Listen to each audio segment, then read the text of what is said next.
Sahabat Jelata Iman yang terkasih, salam jumpa, salam sehat selalu untuk kita semua.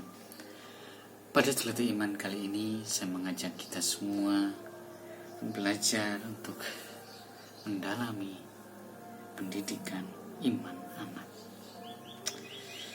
Belajar dari tradisi Yahudi, kita akan melihat bagaimana pendidikan iman anak itu begitu penting dalam hidup beriman Kristiani. Dikatakan bahwa sejak lama bangsa Israel telah menyadari perlunya pendidikan bagi kelangsungan hidup mereka sebagai suatu bangsa.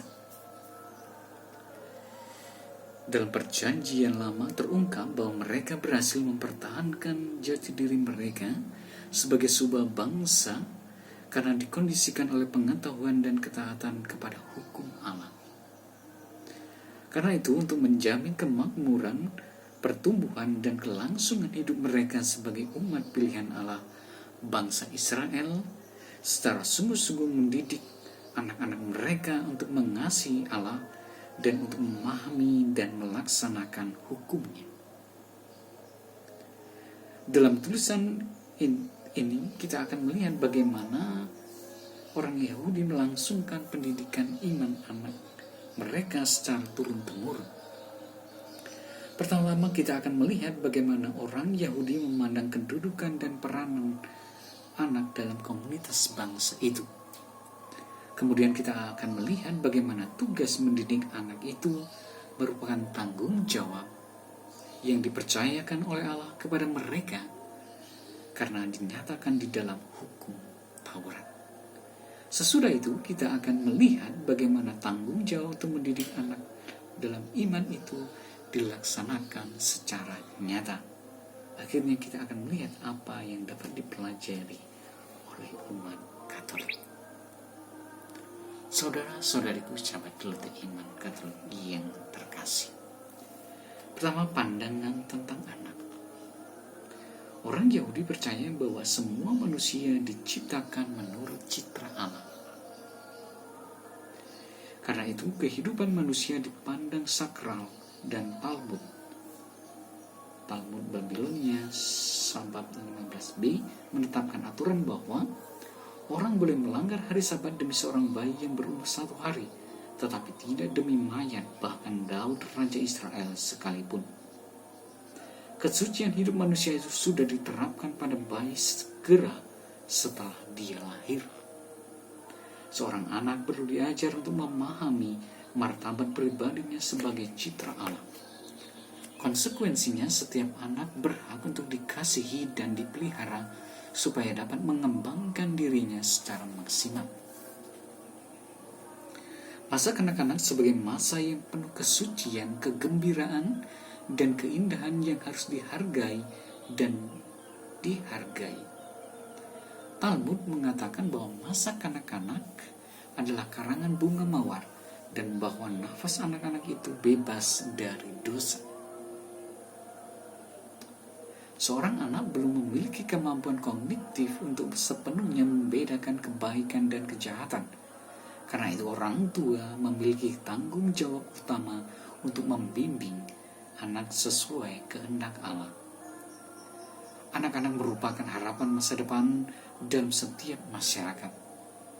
Kebaikan seluruh masyarakat ditentukan oleh cara mereka memperlakukan dan mendidik anak-anak. Sebagaimana generasi yang sekarang telah menerima hal-hal yang baik dari generasi sebelumnya. Demikianlah generasi yang sekarang harus melakukan hal yang sama. Hal ini disampaikan dalam sebuah cerita di dalam Talmud. Seorang pria menanam sebuah pohon yang baru menghasilkan buah setelah 70 tahun. Ketika ditanya apakah ia masih hidup nanti ketika pohon itu menghasilkan buah, orang itu menjawab, "Saya melakukan hal yang sama dengan yang dilakukan para nenek moyang saya, sebagaimana mereka menanam pohon agar anak-anak mereka dapat memakan buahnya. Demikianlah saya menanam pohon ini agar anak-anak saya dapat memakan buahnya." Namun dalam agama Yahudi, pandangan ini ditingkatkan oleh keyakinan bahwa anak-anak dipercayakan oleh Allah sebagaimana Mazmur 127 ayat 3 menyebut mereka sebagai milik pusaka dari Tuhan. Karena itu mereka adalah penjamin masa depan seluruh umat. Hukum Yahudi menetapkan hak-hak anak yang merupakan tanggung jawab orang tua alamiah. Tetapi bila orang tuanya tidak ada lagi, tanggung jawab itu diambil alih oleh komunitas. Hal ini tidak hanya mencakup hak untuk hidup, martabat dan kebebasan, tetapi juga hak untuk dibekali dengan keterampilan untuk bertahan hidup serta untuk mencari nafkah dan hidup mandiri. Orang tua dan komunitas harus menyediakan untuk anak-anak makanan, pakaian, dan perlindungan. Selain itu, pendidikan memiliki tempat yang istimewa karena membekali anak-anak dengan nilai-nilai yang harus dipelajari anak untuk hidup kudus, kehidupan moral dan spiritual, sehingga dapat meneruskannya sebagai warisan untuk generasi yang akan datang. Kedua, pendidikan iman anak dalam perjanjian lama. Dalam perjanjian lama, orang Yahudi melihat bahwa mendidik anak sejak kecil merupakan tugas yang dipercayakan oleh Allah kepada para orang tua. Dalam berbagai peristiwa yang penting dalam perjalanan Israel, sebagai sebuah bangsa, Allah hadir dan menunjukkan kasih-Nya dalam karya-karya yang mengagumkan. Dalam kesempatan seperti inilah Allah memberikan perintah agar para orang tua mendidik anak-anak mereka dalam iman akan Allah.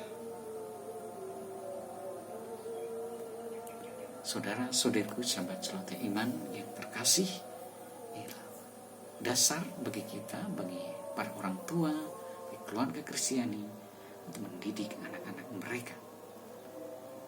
Mari kita pahami dengan baik maksudnya para orang tua dalam mendidik anak-anak. Tuhan